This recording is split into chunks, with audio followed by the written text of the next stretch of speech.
Fui velador del Panteón de Dolores durante 12 años. 12 años cuidando a los muertos, o eso creía yo. La gente siempre me pregunta si me daba miedo pasar la noche entre tumbas, y siempre les digo lo mismo. A los muertos no hay que temerles, a los vivos sí. Pero después de lo que me pasó una noche de lluvia, ya no estoy tan seguro. El Panteón de Dolores es enorme, el más grande de la Ciudad de México, y de noche es un laberinto de mármol y sombras. Mi trabajo era sencillo. Cerrar las puertas a las 6 de la tarde, dar rondas cada 2 horas y asegurarme de que nadie se quedara dentro. Pero también escuchaba a Raúl, porque en un panteón los sonidos son distintos. El viento no silba igual, los árboles no crujen igual, y hay noches en que el silencio es tan espeso que puedes escuchar tus propios latidos. Una noche, era un jueves de lluvia, de esas lluvias finas y frías que calan los huesos. No había luna, todo estaba oscuro. Estaba en mi caseta, tomándome un café, cuando escuché un llanto. No era el viento, era un lamento. Un sollozo contenido que venía de la sección de las criptas familiares, la más vieja del panteón. Agarré mi linterna y salí a revisar. El llanto se hacía más claro mientras me acercaba. Venía de una cripta que llevaba décadas sellada, con una placa de bronce que decía Familia Mendoza, 1923. Me quedé helado. Esa cripta no se abría desde antes de que yo naciera. Pero el llanto seguía, claro y doloroso, como si alguien estuviera al otro lado de la pared de mármol, llorando desconsoladamente. Me acerqué y apoyé la mano sobre la lápida. El mármol estaba frío, como era de esperarse.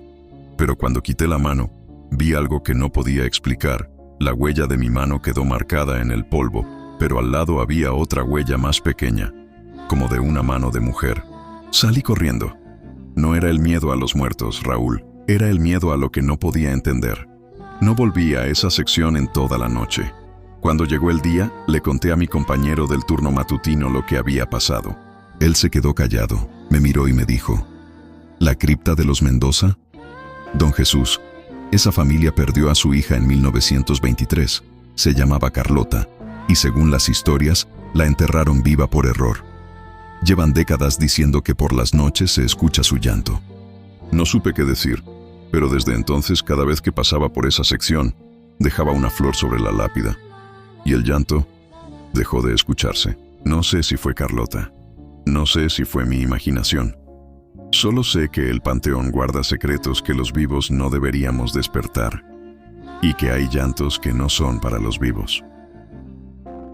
Hola, mi nombre es Patricia. Tengo 41 años y trabajé como enfermera en el antiguo Hospital Psiquiátrico de La Castañeda.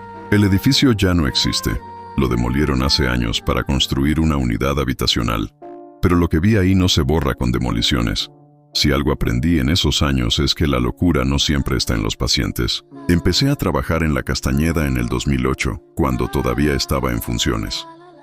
Era un lugar inmenso, lleno de pasillos que parecían no tener fin, con paredes de azulejo blanco y un olor a desinfectante que se te quedaba pegado a la ropa. Mi turno era el nocturno, de 10 de la noche a 6 de la mañana, y me asignaron al pabellón de máxima seguridad, donde estaban los pacientes más peligrosos. Eran hombres que habían cometido crímenes horribles, que no podían estar con el resto de la población. Cada celda tenía una puerta de metal con una mirilla pequeña, y todas las noches a las 2 de la madrugada, hacíamos ronda para verificar que estuvieran dormidos. Esa noche en particular, era un martes de lluvia, de esas que caen con fuerza y te hacen extrañar tu cama. Mi compañera, la enfermera Laura, se había enfermado, así que estaba sola. No era la primera vez que hacía la ronda sin ella, pero esa noche algo se sentía distinto. Había un silencio que no era normal. En el pabellón siempre se escuchaban ruidos, gemidos, risas, golpes en las paredes, pero esa noche no se escuchaba nada. Absolutamente nada. Solo el golpeteo de la lluvia contra las ventanas. Agarré mi linterna y mi libreta de bitácora y empecé mi recorrido, celda por celda, asomándome por la mirilla para confirmar que estuvieran dormidos. Todo en orden. Hasta que llegué a la celda número 7. Esa celda estaba vacía desde hacía años, desde que el paciente que la ocupaba había muerto. Era un hombre que, según me contaron, creía que era un ángel caído y se pasaba las noches cantando himnos. Su muerte fue extraña. Apareció ahorcado con su propia sábana, y desde entonces Nadie quiso ocupar esa celda. La manteníamos cerrada con candado y cadena, pero esa noche la cadena estaba en el suelo. El candado colgaba abierto y la puerta de metal estaba entreabierta. Sentí un escalofrío que me recorrió todo el cuerpo. Me quedé paralizada, mirando esa rendija oscura, sin saber qué hacer. Todo mi entrenamiento me decía que debía cerrarla y reportarlo, pero algo en mi interior me impedía moverme. Entonces escuché un susurro, muy bajo, casi imperceptible. «Patricia, ven, tengo frío». Era la voz de un hombre, pero no era un hombre cualquiera. Era la voz del paciente que había muerto en esa celda. La reconocí porque había visto grabaciones de sus sesiones de terapia. Era su voz, inconfundible. Di un paso atrás. Sentí que algo me tocaba el hombro, pero cuando volteé, no había nadie. Solo el eco de la lluvia y el sonido de la puerta de la celda cerrándose lentamente. No me quedé a ver. Salí corriendo por el pasillo hasta llegar a la central de enfermeras. Me encerré en el cuarto de descanso y no salí hasta que llegó el turno de la mañana. Cuando al día siguiente fui a revisar la celda número 7, la cadena estaba puesta, el candado estaba cerrado y la puerta estaba sellada. Como si nada hubiera pasado, como si yo hubiera imaginado todo. Pero en el polvo del piso, al lado de la puerta, había una huella de pie descalzo. Y no era mía. Trabajo como guardia de seguridad en una escuela primaria abandonada en las afueras de Puebla. La cerraron hace 10 años, después de que un terremoto dañara la estructura. Pero la dueña, una señora mayor que vive en la Ciudad de México, no quiere vender el terreno, así que contrata a alguien para que cuide que no entre nadie. Mi trabajo es simple: llegar a las 8 de la noche, recorrer los pasillos, revisar que todas las puertas estén cerradas y esperar a que sean las 6 de la mañana. 6 años llevo haciendo esto, y créanme, ya conozco cada rincón de esa escuela. El problema no son los vivos que quieren entrar. El problema es que alguien, o algo, ya está adentro.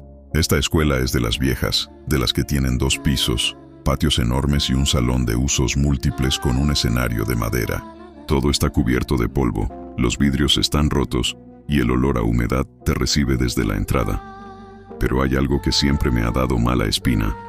El salón principal, el que está al fondo del patio, donde estaba la dirección. Ahí es donde, según los vecinos, una maestra murió de un infarto mientras daba clase, y dicen que su espíritu todavía vaga por los pasillos. Yo nunca le creí a esas historias, hasta que una noche de lluvia me pasó lo que les voy a contar. Era un jueves. De esos de lluvia intensa que empiezan de repente y no paran hasta el amanecer. Estaba en mi caseta, tomándome un café, cuando empecé a escuchar algo que no podía ser. El sonido de niños jugando. Risas, gritos, carreras, como si estuvieran en el recreo. Pero eran las 11 de la noche, Raúl. La escuela estaba vacía desde hacía 10 años. Agarré mi linterna y salí a revisar. El sonido venía del patio principal, el que está al centro de la escuela, donde antes ponían los juegos infantiles. Me asomé desde el pasillo y no vi nada. El patio estaba vacío, solo la lluvia cayendo sobre el concreto, pero los sonidos seguían, las risas, los pasos, como si niños invisibles estuvieran jugando justo enfrente de mí. Me quedé paralizado escuchando, y entonces escuché algo más. Una voz de niña, clara, que dijo desde el fondo del patio: ¿Quieres jugar con nosotros, señor guardia? Sentí un frío que no era de la lluvia. No respondí, solo me quedé ahí, viendo hacia la oscuridad, hasta que los sonidos se fueron desvaneciendo lentamente. Cuando ya no se escuchó nada, volví a mi caseta y cerré la puerta con llave. No dormí en toda la noche. Al día siguiente, cuando llegó el turno de la mañana, el otro guardia me preguntó que si había pasado algo. No quise decirle nada, no quería que pensara que estaba loco. Pero cuando fui al salón principal a hacer mi ronda final, vi algo que me erizó la piel. En el pizarrón del salón, el que llevaba años sin usarse, alguien había escrito con gis. No estaba borroso ni manchado por la humedad. Era una frase clara y nítida, escrita con una letra infantil y temblorosa. ¿Juegas con nosotros? Aquí estamos solos. No había niños en la escuela, no había nadie, pero el mensaje seguía ahí, esperándome. Desde entonces, en las noches de lluvia, me pongo audífonos y me encierro en mi caseta. No salgo a revisar nada. Solo espero a que sean las 6 de la mañana y me voy, porque sé que los niños de los juegos no son de este mundo. Y tengo miedo de que un día, si respondo, ya no me dejen ir.